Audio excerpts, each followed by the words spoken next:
উনি জুমার খুতবা দিচ্ছেন মসজিদে নববীতে। খুতবার মাঝখানে হঠাৎ বললেন, ইয়া সারিয়াতাল জাবাল, ইয়া সারিয়াত ইবনে জানিমিল জাবাল।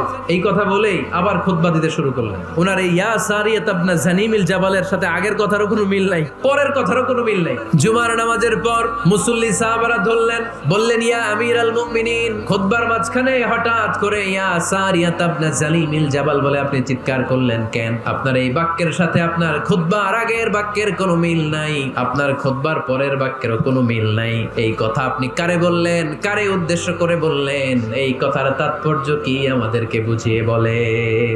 ওমরে ফারুক বললেন, আমি যখন খুতবা দিচ্ছি আমি দেখতে পেলাম ওই যে কয়েক মাস আগে আমি আমার মুসলিম সেনাবাহিনী পারস্যে আক্রমণের জন্য পাঠিয়েছি বর্তমান ইরান। আমি হঠাৎ করে দেখতে পেলাম আমার মুসলিম বাহিনীর সেনাপতি যুদ্ধের এক পর্যায়ে তার ডানে আছে উপত্যকা, বায়ে আছে পাহাড়, সে পাহাড়ি রাস্তা ছেড়ে দিয়ে উপত্যকার দিকে যেতে শুরু করেছে।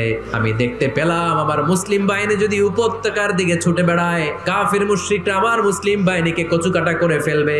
তাই আমি এখান থেকে তাদেরকে কমান্ড দিয়ে বলেছি, ইয়া সারিয়াতাল জাবাল, উপত্যকার দিকে নয় পাহাড়ের দিকে যাও, তাহলেই তোমাদের বিজয় নিশ্চিত হয়ে যাবে।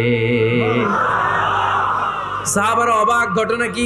মসজিদে নববীর মিম্বারে দাঁড়িয়ে উনি যদি ইয়া সারিয়াতাল জাবাল বলে, এটা কি ইরানে যাবে নাকি? বিশ্বাসী সাহাবারা বিশ্বাস করে নিল। কিছু মুনাফিক ছিল, এরা কয় না, এটা তো সম্ভব না, এক কাজ করি, এই সেনাপতি যখন বিজয়ী বেশে মদিনায় ফিরে আসবে আর আমরা ধরবো। এই মুনাফিকের দলগুলো কখনো সেনাবাহিনীকে অভ্যর্থনা জানাতে যেত না, কিন্তু এইবার সবার আগে মদিনার উপকণ্ঠে যে সেনাপতিদেরকে অভ্যর্থনা জানানোর জন্য ফুল নিয়ে রেডি।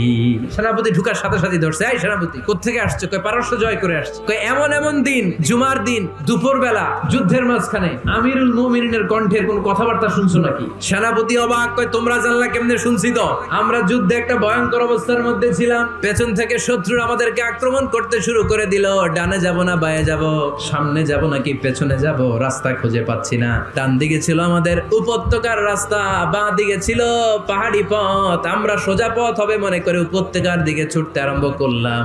হঠাৎ করে আমিরুল মুমিনিনের কণ্ঠ বজ্র কণ্ঠে আমার কানের মধ্যে ভেসে আসলো।